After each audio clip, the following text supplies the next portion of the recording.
चलिए भाई, हमारी यूनिट चल रही थी थर्मोडायनेमिक्स। कल हमने बात की थी केमिकल पोटेंशियल के बारे में कि केमिकल पोटेंशियल से क्या क्या वेरिएशंस होते हैं आइडियल गैसेस के अंदर, और अगर हम आइडियल गैसेस को मिक्सअप कर देते हैं, यानी कि उसके अंदर और आइडियल गैसेस मिक्स कर देते हैं, तो आइडियल गैसेस के ऊपर क्या चेंजेस आते हैं। ठीक है, तो यहाँ तक हम लोग बात कर चुके थे। आई होप आप लोगों को समझ में आ गया होगा। आज जो है हम हमारे कुछ थर्मोडायनेमिक फंक्शंस बच गए थे, जिससे हम लोग एक डिस्कस कर चुके थे एंट्रोपी। ठीक है, और एंट्रोपी से क्या क्या चेंजमेंट होता है, वेरिएशन, क्या वेरिएशन आता है प्रेशर में, टेम्परेचर में। आज हम लोग बात करेंगे एंथैल्पी के बारे में और गिब्स फ्री एनर्जी के बारे में।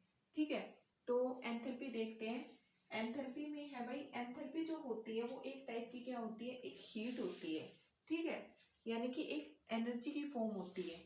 ओके, अब हमने फर्स्ट लॉ ऑफ थर्मोडायनेमिक्स के बारे में की थी कि जो टोटल एनर्जी जो होती है हमारे यूनिवर्स के अंदर वो कंजर्व होती है। इसका मतलब क्या बताया था मैंने कि एनर्जी को ना ही हम लोग क्रिएट कर सकते हैं और ना ही डिस्ट्रॉय कर सकते हैं।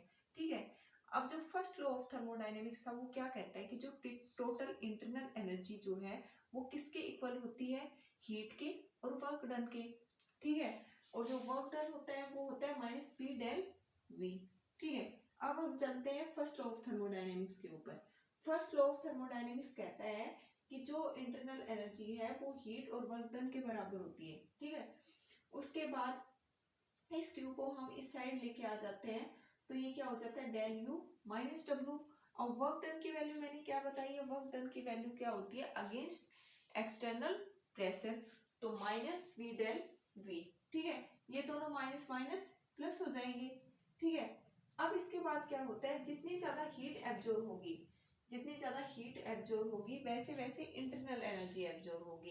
अब मैंने क्या बताया था, जो इंटरनल एनर्जी है जैसे डेल यू है, ठीक है, ये किसका सम होता है, काइनेटिक एनर्जी की सम होती है, पोटेंशियल एनर्जी की भी होती है, बॉन्डिंग एनर्जी की भी होती है। यानी कि हमारे यूनिवर्स के अंदर जितने भी डिफरेंट टाइप्स की एनर्जी है वो क्या होती है, इंटरनल एनर्जी। इसका मतलब क्या हुआ, जो हीट है, हमारी हीट जो है वो भी क्या हुई, एक एनर्जी, एनर्जी की ही फॉर्म हुई।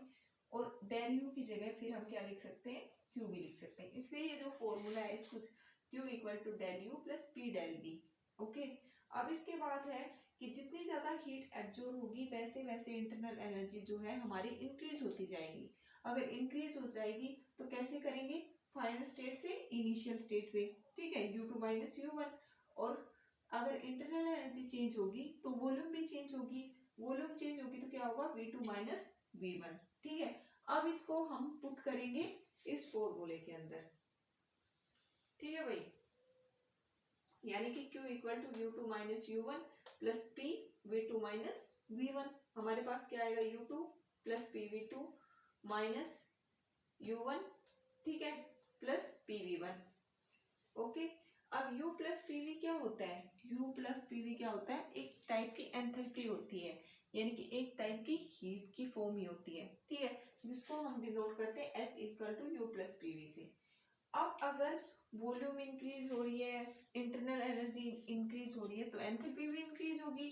तो एंथैल्पी को अगर इनिशियल स्टेट में लिखते हैं तो कैसे लिखेंगे, H1 equal to U1 plus PV1।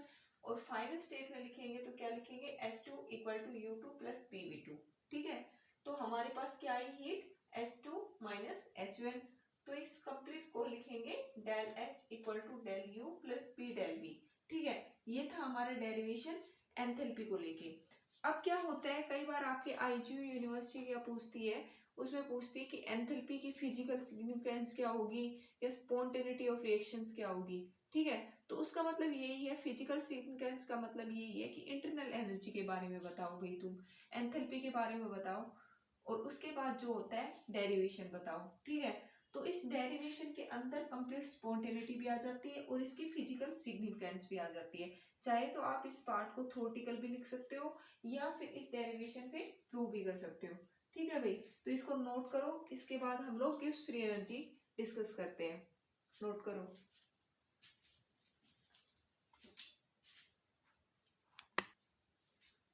Note कर लिया होगा भाई। अब हम बात करते हैं गिब्स फ्री एनर्जी के ऊपर। ठीक है, जो सेकंड थर्मोडायनेमिक फंक्शन है। ठीक है, गिब्स फ्री एनर्जी क्या होता है, इससे भी डिनोट होता है डेल जी से होता है, ठीक है, यानी कि G equal to H minus T S. Enthalpy T temperature और एस एंट्रोपी। जो एंट्रोपी के बारे में हमने लास्ट जो क्लासेस थी हमारी उसमें हमने बात कर ली थी, ठीक है। अब ये क्या कहते हैं, इसका क्या डेरिवेशन है कि अगर तुम एट कांस्टेंट टेम्परेचर कंडीशन क्या लेते हो, आइसोथर्मल। आइसोथर्मल कंडीशन का मतलब होता है कि जिसमें टेम्परेचर जीरो हो। एडियाबेटिक क्या होता है, जिसके अंदर हीट जीरो हो, ठीक है भाई। आइसोकोरिक क्या होता है, जिसके अंदर वॉल्यूम जीरो हो। और आइसोबैरिक क्या होता है, जिसके अंदर प्रेशर जीरो हो, ठीक है। तो इस टाइप के कुछ प्रोसेसेस थी थर्मोडायनेमिक्स में जो हमने डिस्कस की थी। अगर आइसोथर्मल कंडीशन लेते हैं तो इनिशियल स्टेट पे क्या सिचुएशन होगी, G1 equal to H1 minus TS1, ठीक है। फाइनल स्टेट पे क्या होगी, G2 equal to S2 minus TS2, ठीक है। अब तुमने क्या किया, इक्वेशन थर्ड में से सेकंड को सब्ट्रैक्ट किया, ठीक है। हमारे पास क्या इक्वेशन आ गई, del G equal to del H minus T del S, ठीक है, गिव्स फ्री एनर्जी आ गई। अब इसके बाद क्या होता है, इसका तुम्हें स्पॉन्टेनिटी बतानी है, जिसके बारे में हमने एंथैल्पी में बात की थी, ठीक है। इसमें क्या होता है, इसके अंदर तुम जो डेल H की वैल्यू है ये पुट करोगे। डेल H की वैल्यू क्या होती है, U प्लस पी वी, ठीक है। इस del G H minus T s में पुट करोगे तो क्या इक्वेशन आ गई, U plus p v minus T s, ठीक है। अब इस इक्वेशन को तुम लोग क्या करोगे, डिफरेंशिएट करोगे। डिफरेंशिएट करते हैं तो किससे डिनोट होता है, del G equal to del U plus p d v. Differentiation का मतलब होता है हर एक जो टर्म होती है, यानी कि यहाँ पे P जो है इसका भी डिफरेंशिएशन होगा, V जो है इसका भी डिफरेंशिएशन होगा, T का भी होगा और S का भी होगा। हर एक वैल्यू का डिफरेंशिएशन होता है। तो क्या होगा, p d v plus v d p minus t d s minus s t t, ठीक है। इसके बाद क्या होता है, हमने पढ़ा था कि जो एंट्रोपी जो है वो हीट बाय टेम्परेचर के बराबर होती है, d s equal to q by t, ठीक है। अब ये टी इधर चला जाएगा तो हमारे पास क्यू की वैल्यू आ गई। अब जो हम थर्मोडायनेमिक्स से स्टार्टिंग से पढ़ते आए हैं कि जो फर्स्ट लॉ ऑफ थर्मोडायनेमिक्स होता है वो क्या कहता है कि जो इंटरनल एनर्जी जो है वो किसके बराबर होती है, क्यू प्लस डब्ल्यू, ठीक है। जिससे हमने क्यू की वैल्यू निकाली थी, q equal to del u plus डब्ल्यू, ठीक है। तो डेल यू और डब्ल्यू की जगह प्लस बी डी वी, ठीक है। ये इक्वेशन आ गई। अब इसके बाद जो इक्वेशन ये दोनों क्यू हमने निकाले ये इस डिफरेंशिएशन में पुट करेंगे। डिफरेंशिएशन में जब हम पुट करेंगे तो हमारे पास वैल्यू आती है dc equal to vdp minus sdt, ठीक है।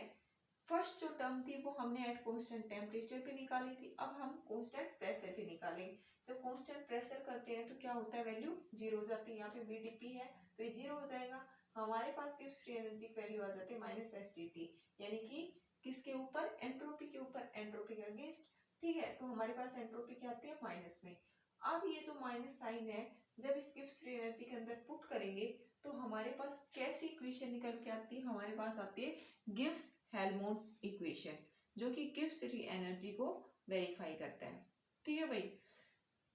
अब देखिए तीन चीजें, तीन थर्मोडायनेमिक फंक्शंस होते हैं, फर्स्ट एंट्रोपी, सेकंड एंथैल्पी और थर्ड गिव्स फ्री एनर्जी, ठीक है। एंट्रोपी क्या होता है, डिसऑर्डर ऑफ द सिस्टम, यानी कि जो गिव्स फ्री एनर्जी जब चेंज होती है तो उसके साथ साथ एंट्रोपी जो एटम्स और मॉलिक्यूल्स की है वो भी चेंज होती है, यानी कि जो डिसऑर्डरनेस होती है सिस्टम की वो कौन वेरीफाई करता है, एंट्रोपी, ठीक है। सेकंड जो टर्म होती है एंथैल्पी, इसका मतलब होता है हीट, कितनी हीट इवोल्व हो रही है सिस्टम में और कितनी एब्जॉर्ब हो रही है वो कौन हमें बताता है, एंथैल्पी। और गिव्स फ्री एनर्जी क्या होता है, एंथैल्पी और एंट्रोपी दोनों का मिक्सअप, ठीक है भाई। तो ये डिफरेंस हुआ एंथैल्पी, एंट्रोपी और गिव्स फ्री एनर्जी के बीच में।